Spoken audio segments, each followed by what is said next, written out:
Melissa for Wild Orchid Crafts. Today I have for you a layered card tutorial, and now I'm showing you the Wild Orchid Craft products that I use for this project. What I have here is the large ivory wild roses. They come in size 40 mm and that's what I'm using here. The product code is QVR038, and you can see just how layered the petals are, which are really dimensional. What I have here now is the two-tone mixed color wild roses. I'm using the size 30 mm ones, and the product code is QVR040. The colors I'm using are the teal and cream roses, the light pink, and the dark pink two-tone roses. And the last one I have here is the ivory heat rosebuds. The product code is GST063, and I'm going to just use a couple of them to fill in my cluster and give it some direction and movement.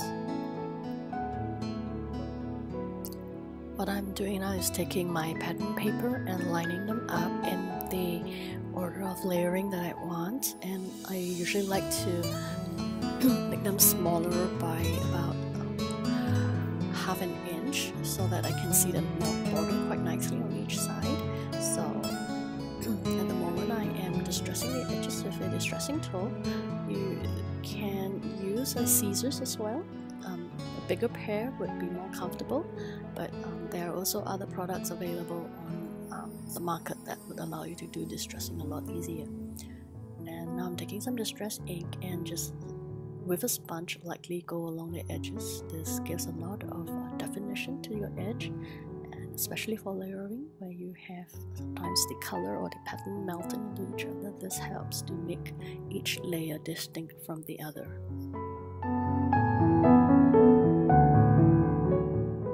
Sometimes I deliberately cut out pieces of pattern paper with the designs or the motifs on certain corners of the paper, so that when I line them up, it helps to give an extra bit of detail to the composition.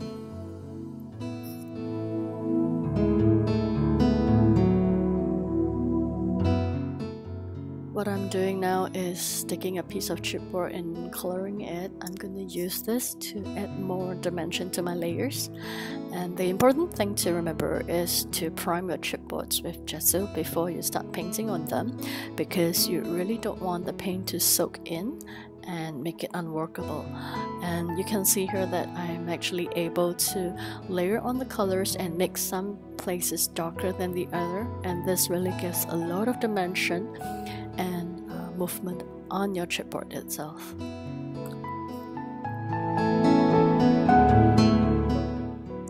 The next step in altering the chipboard is to do some simple embossing, and I am using a dark brown color with a bit of shimmer in it.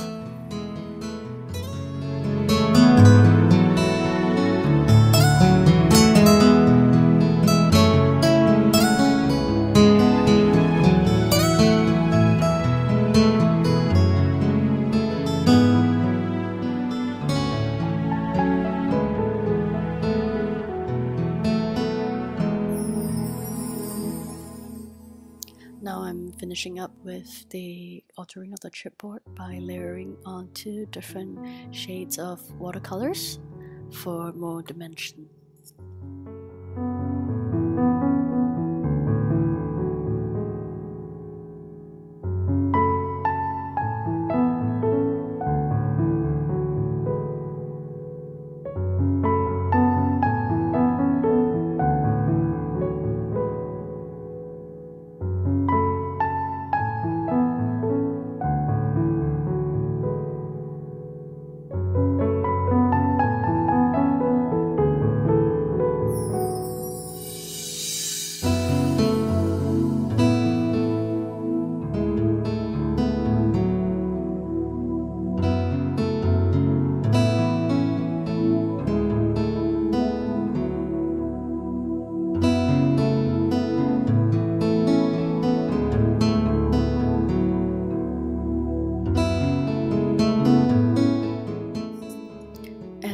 aspect of layering that I really like to emphasize is the physical popping up of each layer. So that means instead of sticking down one sheet of paper directly onto the other, you actually use things to pop it up to make it more dimensional. So the one that I'm using here is a piece of corrugated cardboard from a parcel that I've received. I'm just cutting it into little pieces. Here you can also use foam dots or mounting tape, but I find that this generally a bit more pricey, and these come in different thickness, and I like to use the thin ones so that it's not too jarring, but you can tell that there's a separation, a physical separation between each layer.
Another material I like to use in my projects is cheesecloth. I get them from the bakers at a really good price for a whole batch of them. So distressing the cheesecloth and putting them underneath the flowers, it helps to make everything softer because all you have here are papers.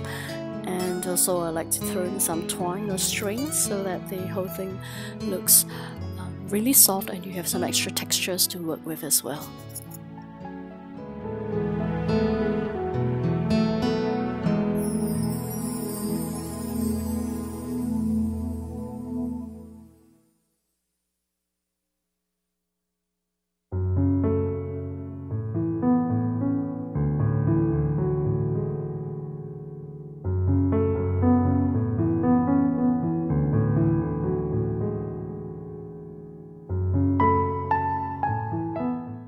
I like to think that this step next is one of the more fun things to do in a project, and that is to alter the flowers. So what I've got here is the distress ink, and I'm using a sponge to lift up the color from the ink pad and dabbing it lightly onto the edges of the petals.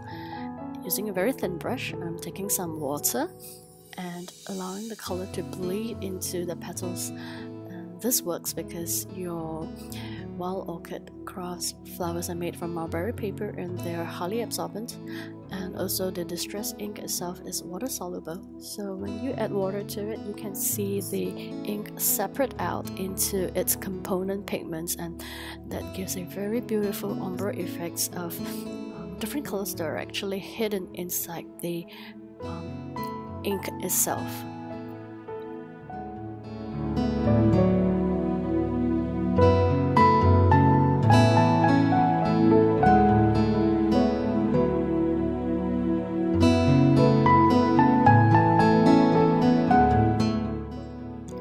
If you didn't catch what happened just now fast enough, here is the process again, but without any fast forwarding.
So flowers are usually one of the last things that I put onto the project, and I like to use gel medium to put them on because it takes a longer time to dry but has a stronger hold, and that allows me to move things around on my project if I don't really like how they look.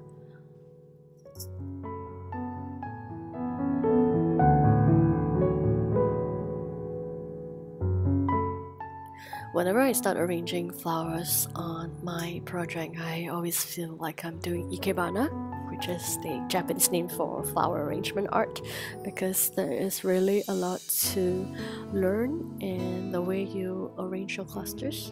You use your roses and you pick your flowers in terms of dimension and color, or even the types of texture, fabric, paper, organza, that sort of material to put together a very well balanced cluster. And of course you have the smaller ones that you tuck in here and there to make it more complete. So it's almost like an art in itself. And the last thing I'm putting on here is my sentiment, which is a word of encouragement to the friend that I'm making this card for.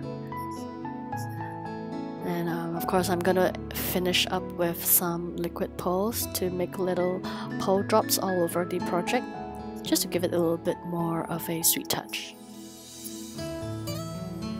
So this is all I have for you today. Thank you for joining me, and do remember to visit our blog and leave some comments there, and also visit the rest of the DT and be inspired by their works. That's all I have. Thank you. Goodbye.